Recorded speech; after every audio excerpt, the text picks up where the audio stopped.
안녕하세요. 증시브리핑 한혜솔입니다. 어제는 중부지방을 중심으로 장맛비 못지않은 비가 쏟아졌고요. 주식시장도 안 좋은데 덥고 습한 날씨가 계속되면서 다른 때보다 2배로 지치는 것 같아요. 그래서 오늘은 시작하기 전에 원기 회복에 좋은 음식 하나 소개해드리려고 하거든요. 바로 문어입니다. 문어가 쓰러진 소도 일으킨다는 말이 있잖아요. 타우린이 풍부해서 혈액 내 콜레스테롤을 낮춰주고요. 피를 맑게 해 혈관에 탄력을 줍니다. 또 간의 해독 작용도 돕고요. 심장병과 당뇨병 예방에도 좋다고 하거든요. 칼로리가 또 낮아서 단백질이 또 풍부해서 다이어트 하시는 분들에게도 아주 좋다고 합니다. 마침 해양수산부가 이달의 수산물로 문어와 갈치를 선정했다고 하네요. 전국 이마트와 홈플러스 그리고 롯데마트에서 20%에서 30% 특별 할인 행사가 진행된다고 하니까요. 오늘 저녁에는 문어 한번 드셔보는 게 어떨까요? 네, 8월 첫 거래일 증시 브리핑 시작하겠습니다. 드디어 이틀간의 미 FOMC 회의가 종료됐습니다. 예상했던 대로 기준금리를 0.25%포인트 인하했고요. 미국의 기준금리는 2에서 2.25%로 낮아졌습니다.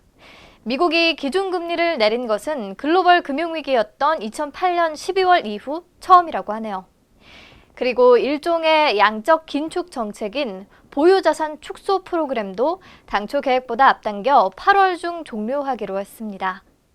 보유자산 축소란 중앙은행이 채권 등 보유자산을 매각함으로써 시중의 자금을 회수하는 통화 긴축 정책을 말한다고 어제도 말씀드렸죠. 자, 여기까지는 예상했던 결과고요. 우리가 기대했던 부분은 정책 성명과 8월의 기자회견에서 추가 금리 인하에 대한 분명한 시그널을 얻는 것이었죠. 연준이 FOMC 직후 공개한 정책 성명에서는 경기 전망을 위한 지표를 면밀히 주시하면서 경기 확장을 유지하기 위해 적절히 행동할 것이다 라고 밝혀서 향후 추가 금리 인하 가능성을 시사했다는 평가를 낳았는데 문제는 파월 의장의 기자회견에서 시작됐습니다. 이번 금리 인하는 명확하게 보험적 성격이라고 하면서 이번 조치가 향후 경기 침체를 막기 위한 선제적 조치임을 분명히 했고요. 시장에서 바라던 연내 추가 금리 인하 가능성에 대해서도 추가 금리 인하 여부는 앞으로의 경기 전망과 위험에 달렸다라고 선을 그었습니다. 여기에서 더 나아가서 이번 금리 인하는 중간 사이클의 조정이라고 하면서 장기적인 금리 인하 사이클은 지금 우리가 보고 있는 게 아니다 라고 딱 잘라 말했는데요. 통화 완화 기조가 장기간 이어지지 않을 수 있음을 시사한 셈이죠. 이에 트럼프 대통령 뭐라고 트윗을 남겼을까요? As usual, Powell let us down. 늘 그래왔듯이 제롬 파월 연준 의장이 또 우리를 실망시켰다. 시장이 그로부터 듣고 싶었던 건 이번 금리 인하가 길고 공격적인 금리 인하 사이클의 시작이라는 말이었다. 그의 트윗이 바로 시장의 마음을 대변하고 있습니다. 연준이 10년여 만에 금리 인하를 단행했지만 시장이 실망할 수밖에 없었던 이유죠. 뉴욕 증시에서는 실망 매물이 쏟아지면서 3대 지수가 모두 1% 이상 급락세를 보였습니다. 미중 고위급 무역 협상도 뚜렷한 성과 없이 끝난 상황인데요. 다만 오는 9월 미국 워싱턴에서 협상을 이어가기로 합의했습니다. 우선 무역전쟁 격화라는 최악의 시나리오는 피했다는 평가가 나오긴 하지만 분쟁이 해결될 그 어떤 희망도 현재로서는 찾기 힘든 상황입니다. 이미 예견했던 바라 증시에 큰 영향을 주지는 않았습니다. 자, 현재 시각 2시 지나고 있는데요. 오늘 국내 증시 흐름 짚고 가죠. 미 FOMC 결과에 대한 실망감으로 코스피와 코스닥 양지수 모두 하락세로 출발했는데 외국인과 기관 동반 매도세에 2020선을 내주며 시작한 코스피는 한때 2009.33포인트까지 떨어지기도 했지만 기관이 다시 매수세로 돌아서면서 낙폭을 줄이기 시작했고요. 2020선 다시 회복한 뒤 현재 2021.92포인트를 지나고 있습니다.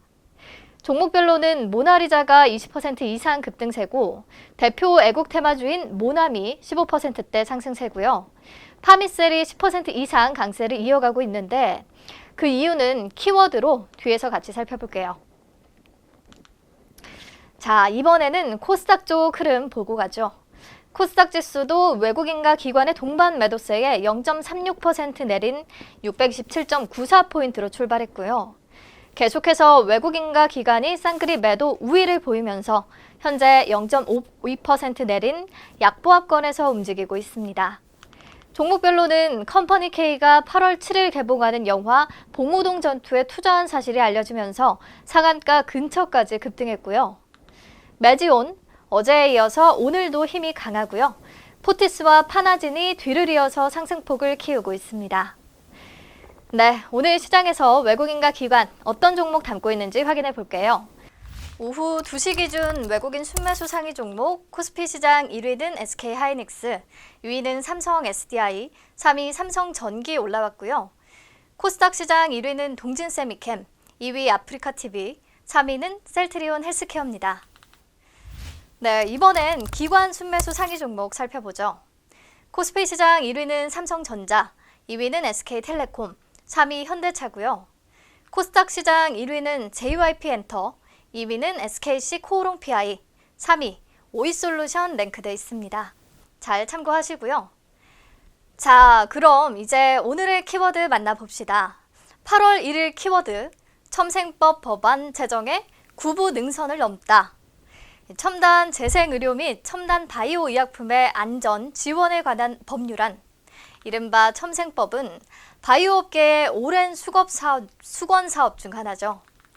2016년 첫 발의 후 3년간 논의 과정을 거친 첨생법은 지난 4월 임시국회에서 보건복지부위원회를 통과하면서 실현되는 듯 했는데 코오롱 생명과학의 인보사 사태가 터지면서 법사위 문턱을 넘지 못한 채 표류해 왔습니다. 그런데 드디어 어제 국회 법사위가 전체 회의를 개최하고 첨생법을 상정, 의결했다고 하거든요. 법제화까지 구부 능선을 넘은 셈입니다. 첨생법은 기존의 약사법과 생명윤리법, 혈액관리법으로 분류된 바이오의약품 규제를 하나로 묶는 법인데요. 맞춤형 심사, 우선 심사, 조건부 허가를 가능하도록 해 신약 심사 기간을 단축하는 지원법입니다. 맞춤형 심사는 허가 자료를 미리 제출받아 개발자 일정에 맞춰 단계별로 사전 심사가 가능하도록 한 것을 말하고요. 우선 심사는 다른 의약품에 우선해 인허가 심사를 진행하는 내용입니다. 조건부 허가는 경과가 좋은 의약품에 대해서는 이상까지 결과만으로 우선 출시를 허가해주는 제도인데요. 첨생법 통과로 이런 것들이 가능해진다면 희귀질환 또는 난치질환에 사용되는 혁신 바이오의약품의 심사가 굉장히 빨라질 것으로 보이고요. 이는 제약사는 물론 마땅한 치료법이 없어 고생하던 희귀질환자들에게도 매우 희소식일 수밖에 없겠죠. 현재 첨생법은 다음 달 1일 본회의 통과만을 남겨두고 있는데요. 특별한 일이 없으면 이날 본회의를 통과할 것으로 예상됩니다. 그런데 이 첨생법 통과를 앞두고 줄기세포 관련 업체들에 대한 기대가 특히 커지고 있는데요. 줄기세포 분야는 그동안 규제 강도가 다른 제약 바이오 기업에 비해 큰 편이었거든요. 병원에서 증식, 배양한 세포는 치료제로 규정돼 의사가 임의로 시술할 수 없었습니다.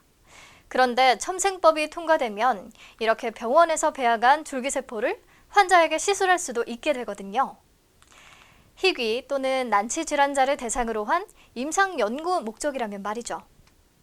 그래서 오늘 시장에서 줄기세포 관련주들이 유독 강세를 보이고 있는 겁니다. 아까 잠깐 언급했던 파미셀, 이 파미셀은 세계 최초로 줄기세포 치료제를 개발한 기업이거든요. 오늘 20% 이상 급등하기도 했지만 현재는 상승폭을 대부분 반납하고 10%대 오름세 유지하고 있고요.